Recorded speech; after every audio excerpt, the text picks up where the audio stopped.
Bishop. And I'm Dr. Steph. And thank you so much for tuning in once again to this YouTube platform. We're so excited to have you a part of our life, our journey, and our truth. We're really excited to have you on this wonderful brand new year, and we're just excited about all that we know is happening in your life, and right. We are grateful for all that's happening in ours. Listen, this is a great community of people who seek positivity, who seek empowerment, who really want to get to the next level in every area of their lives, and we want you to stay connected.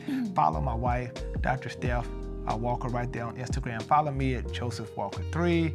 Go to our website, drstephwalker3.org, for books and all that, and of course, subscribe to this channel. We want you to be connected, and we want you to stay connected by commenting and sharing a like.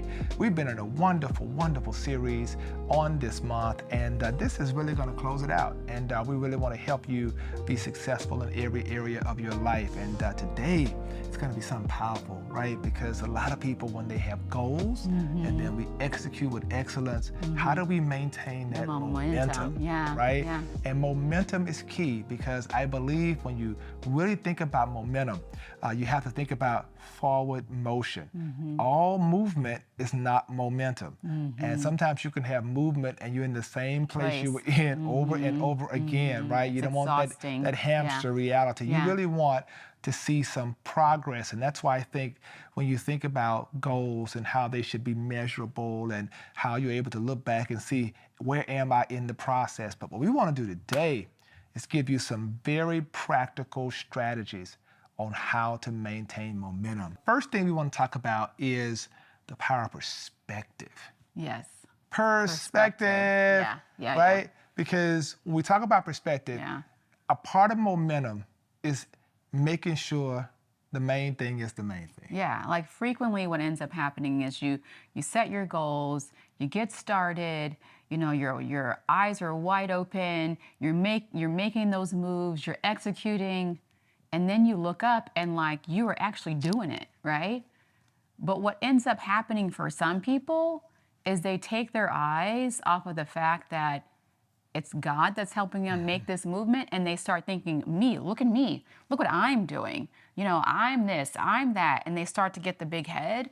That's the fastest way to fall, to be defeated, right? So perspective is really about making sure that you are clear on the fact that if you're going to be successful in this journey long term, you have to take God with you. You have to allow him to be in the driver's seat. Even though you're doing the work, his expectation is you're going to do the work, but he's driving the direction. And you have to really guard against sometimes I think success can have an adverse effect, because once you start meeting some milestones, you do start losing sight that it's not about you. You start feeling yourself. And, you know, I've been there, we've all been there, and you have to really have somebody to pull you back in. Right? She's good at that. Those accountability partners, she will pull those people that are asking you, why are you doing this again? What are you doing this for again? Yeah, keeping you on point to the mission, to the original intent of why you actually stepped out in the first place, and never lose sight of that. Because when you change that whole mission, you change the motive,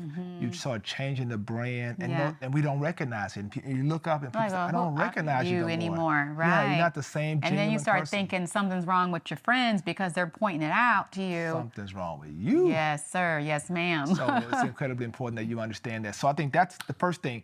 Is perspective. You got it? Write it down. Write it down. Here's the second thing, and boy, this is going to be a blessing here. Pace.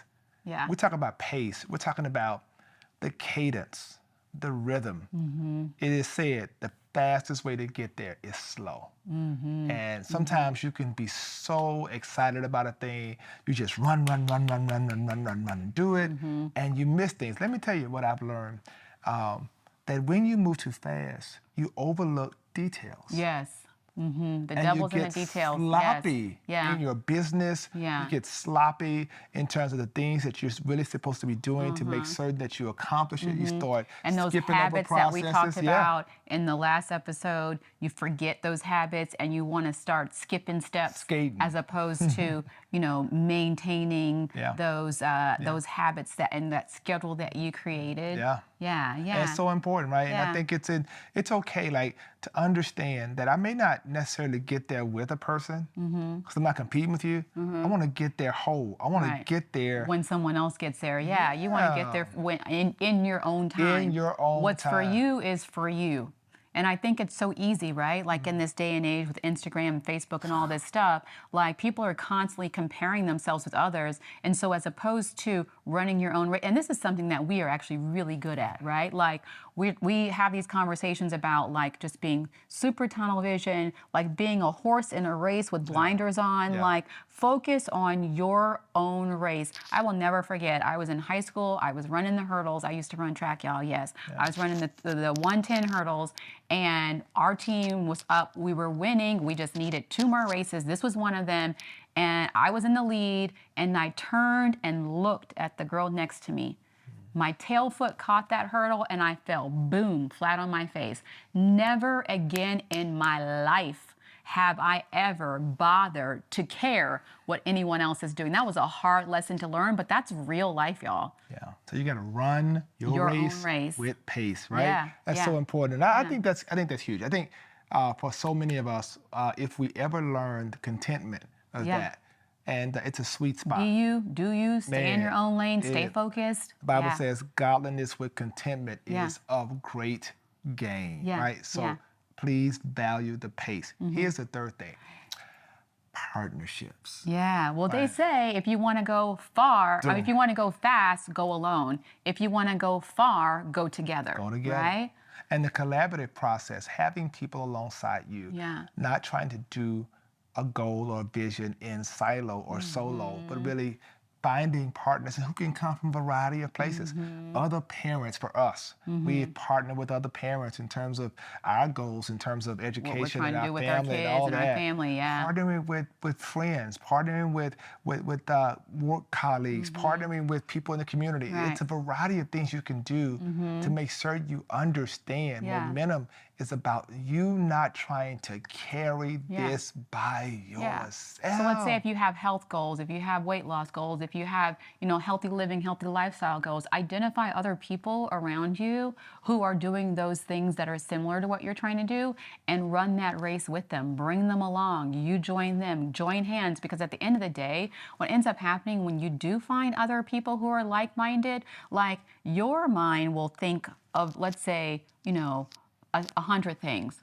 Well, 5 minds in a room will think about 500 things, right? And some of those things you can implement into your business. So it's really about information sharing, gleaning from one another, and not just only relying on your own knowledge base.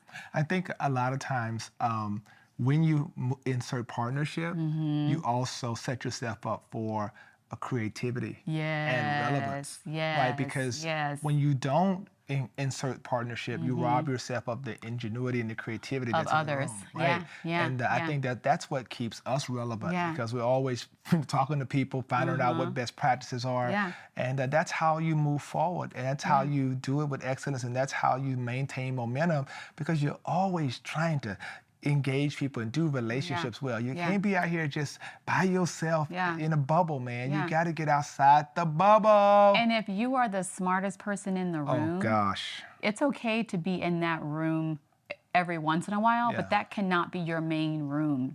Because you're not gleaning, you're giving, which is important. You want to give, that's exactly but you need to be in a room full of people who are challenging you, challenging your vision, challenging your views, asking you the hard questions, and people who are ahead of you in terms of where you're trying to go and what you're trying to do. Yeah. So that's important, partnerships, and they come from a variety of places. So, I mean, think about it.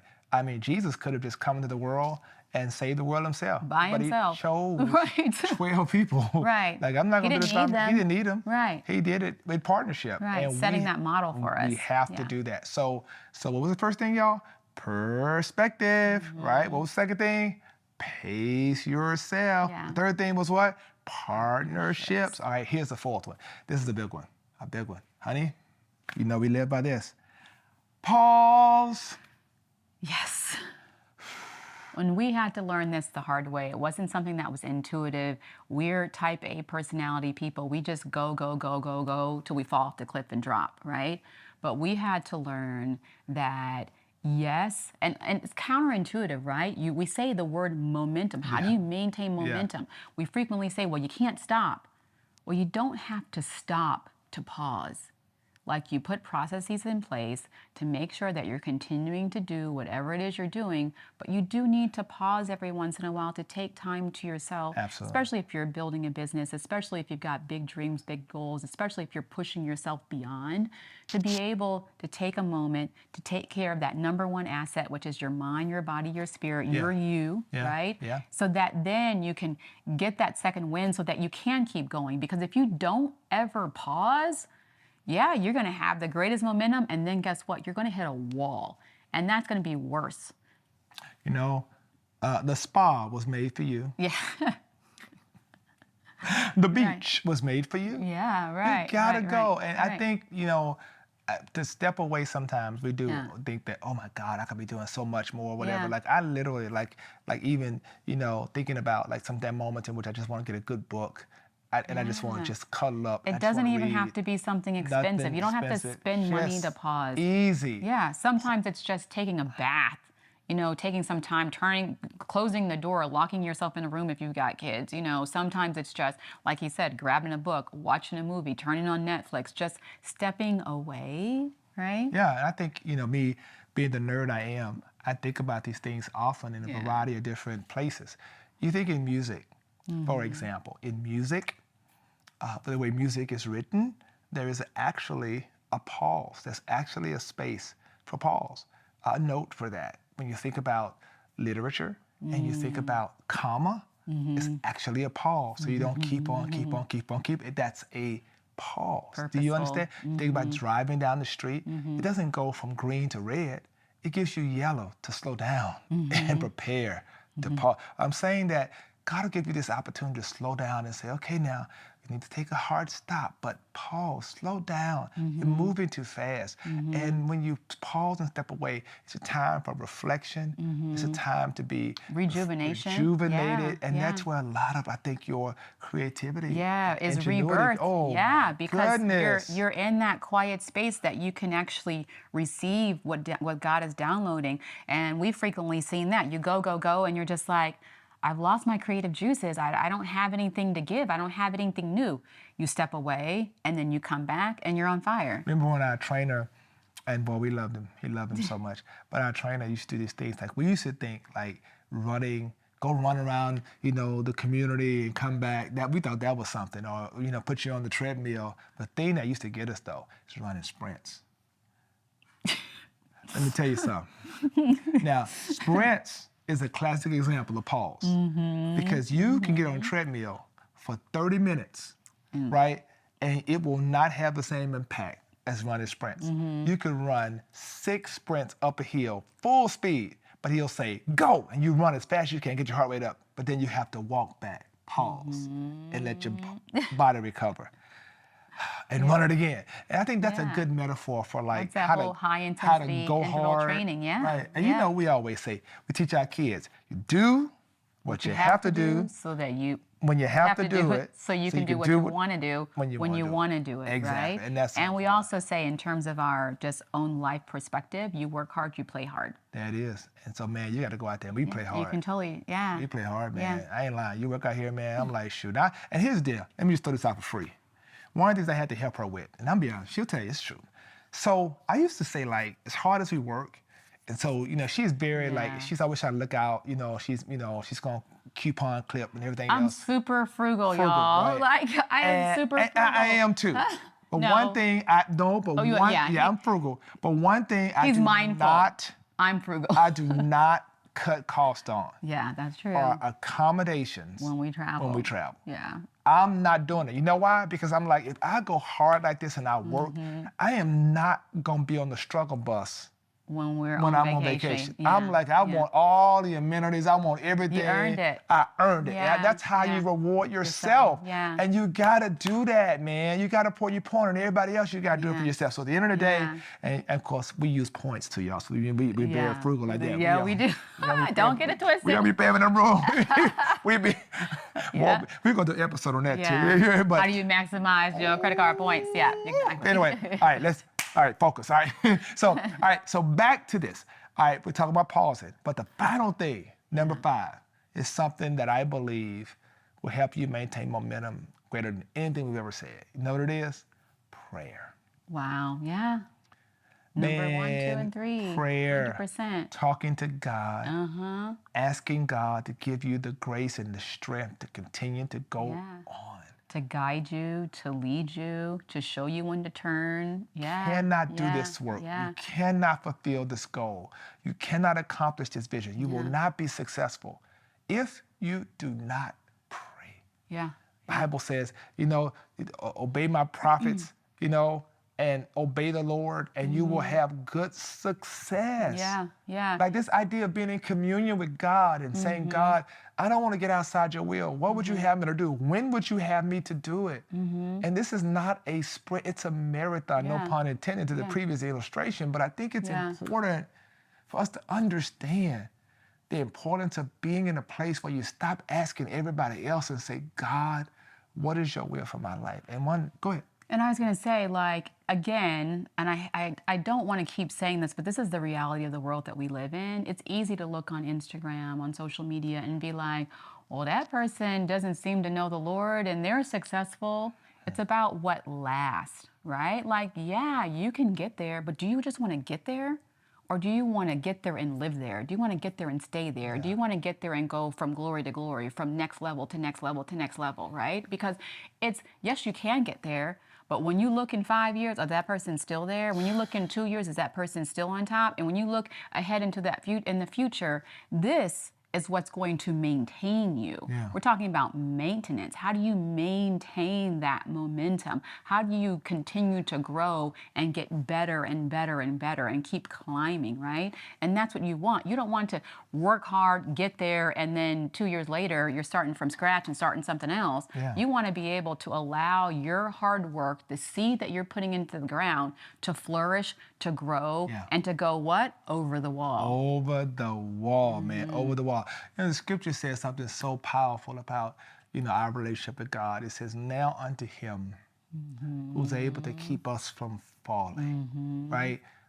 To keep us from faltering, to keep us from missing it. I think when we submit it all to him, and we take all of this series that we have taught, part 1, part 2, and part 3, and we say to God, Lord, I have been clear about my calendar, my goals. I put it all together. I've done the vision board. I've got strategy on how to execute. God, thank you. I see it. I'm ready. I'm motivated.